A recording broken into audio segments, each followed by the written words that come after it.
Olá, meu irmão, minha irmã. Hoje nós conversaremos um pouco, tecendo alguns comentários à luz da doutrina espírita, no que diz respeito ao aborto, tendo em vista as questões, os problemas, as discussões, principalmente atualmente, no caso daquela criança de 10 anos, né, que teve que fazer a cirurgia para tirar a criança, e isso existiu um conflito muito grande, problema, pessoas tentando persuadia que ela tivesse o filho, a que não fosse feito o aborto, outras dizendo que deveria ser feita a cirurgia. E, finalmente, à luz da doutrina espírita, como nós vemos uma situação assim? Observemos o seguinte, já desde na questão 344 do Livro dos Espíritos, nós sabemos que a união da alma ao corpo se dá exatamente através da concepção, desde a concepção, e se completando com o nascimento. Tudo bem. Vemos na questão 357 que consequência tem para o espírito o aborto. Ela diz, é uma existência nulificada que ele terá de recomeçar.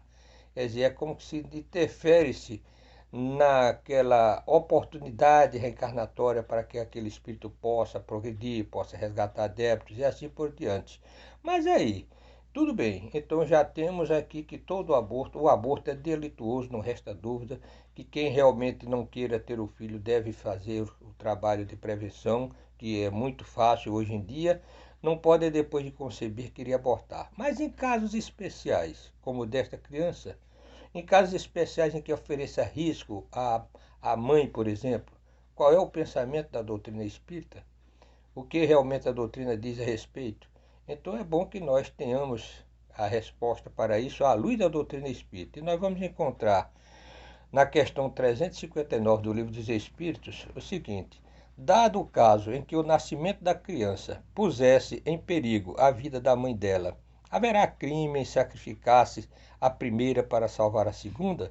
Resposta: preferivelmente se sacrifique o ser que ainda não existe, a sacrificar-se o que já existe, ou seja, sacrificar aquele que está em formação.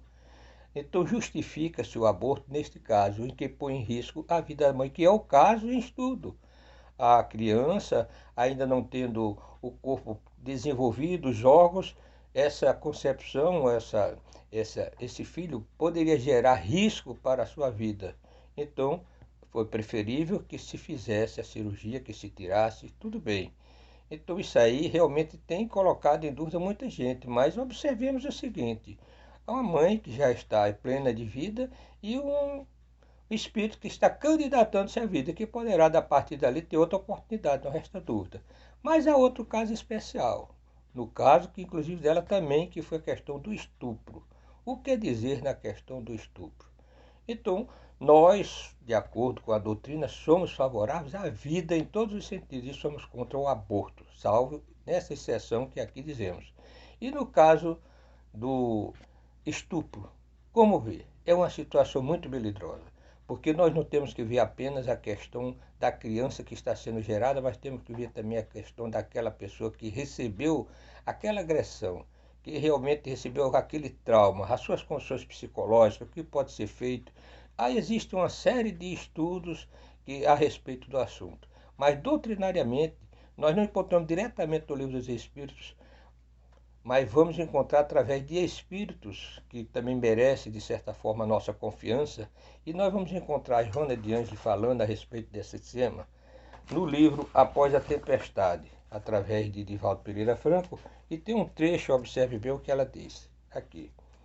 Examinando-se ainda a problemática do aborto legal, as leis são benignas quanto à fecundação decorre da violência pelo estupro.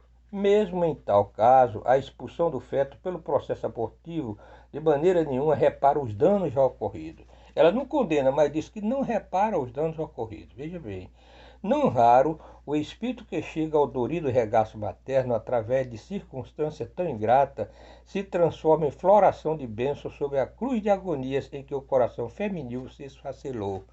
Então, o que já vimos através de exemplos, inclusive, na prática mesmo, de mães que tiveram aquela coragem de vencer essa situação e ter a criança, e essa criança se tornou adulta e realmente se tornou o amparo, o conforto dela na idade mais madura. Então pode acontecer, porque se nós observarmos as leis divinas, nós poderíamos perguntar: Deus permite que aconteça tais situações? Então Deus é cruel. Por que isso acontece? Não acontece injustiça no que analisamos com as leis divinas. A injustiça é vista a nossos olhos, que vemos apenas na superfície e não vemos a história anterior.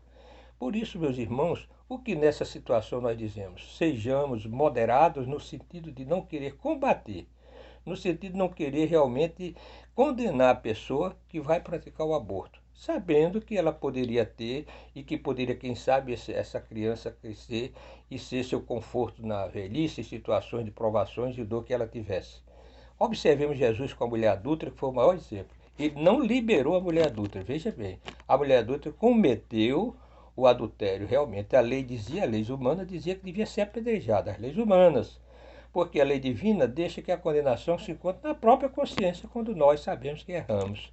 Por isso que Jesus não condenou, disse: aquele que tivesse pecado atire a primeira pedra, e ninguém atirou, porque tinham culpas também, tinham situações mais comprometedoras do que aquela. Mas Jesus, no entanto, disse: mulher, cadê os que te julgavam? Não te condenaram? Não. Ele disse: eu também não te condenarei. Vá e não tornes a pecar. Ou seja, não disse ela que ela estava liberada do crime, da situação, da transgressão que cometeu. Então, que nós também saibamos nos comportar como Jesus. Tenhamos a compreensão, tenhamos também a misericórdia, para que encontremos misericórdia em nossas vidas. Muita paz. Que Deus nos abençoe.